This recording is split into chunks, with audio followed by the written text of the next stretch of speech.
Hi, my name is Dr. Jen Anaker, and I'm the owner and chiropractor of Anaker Clinics of Chiropractic. Through these videos, we're hoping to be able to educate you on different topics, whether it be wellness tips, answering chiropractic questions, or giving you just a little insight into some of the things that I also do for my own healthcare. And today's topic is something that I do for my own healthcare.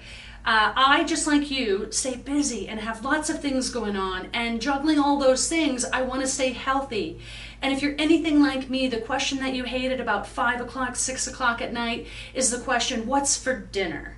And so you're tired at the end of the day, you're not sure what to eat, and sometimes eating healthy things then go by the wayside. So here's a little tip into some of the planning that I do. The more I plan, also the more I find that I have time to relax, and also I make sure that I stay on top of my nutrition.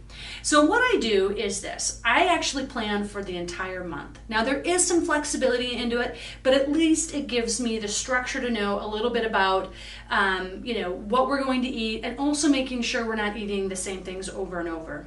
So the first thing I've done when I look at the month is I try to figure out what's the best ratio of things that you want to eat for your family.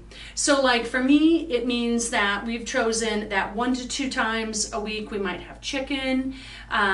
We have fish one night. If it's a cooler month, we also have one soup in there, and then the rest of it we eat beef, and then we choose what we want for our sides around it. But basically this is just figuring out the main entree of what we want to eat. And then once you've figured that out, what that flow looks best for your family, then you just break down figuring out, like, there's probably 10, maybe 20 things that you eat over and over, and breaking those down. So for example, one of our fish is salmon. So every other week we have salmon one of those days. We eat a lot of chicken in the crock pot. So that might mean every other week that gets filled up, and so on and so forth. So figuring out kind of what are those key things that you already eat over and over, but more systematizing them into each week.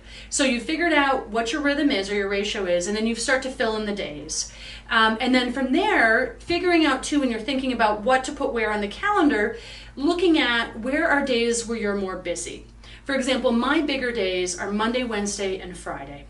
So on Sunday, Tuesday, and Thursday, I prepare bigger meals or more food, so that way I make sure that I have enough leftovers to eat at lunch hour. And so figuring also out that rhythm, where a bigger meal might be like a roast in the crock pot, versus a lighter day may mean that we grill hamburgers or steaks or beef kebabs, something like that. So that's another tip to be able to figure out how to find the right rhythm for you. And then the last thing is Sunday prep. That can be a big thing about the success of your week. So I already have figured out what I've bought in order to know what I need for that week by calendaring it out.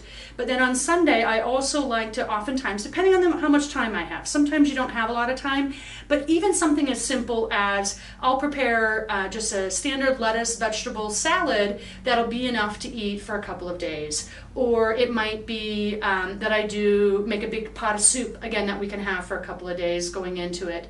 Or also I will, and I've seen this as tips for people with kids, is to put together snack bags. So that way you can just go to the drawer, pick out what you want. Again, it's one less step you have to think about, and it'll help you to get better organized.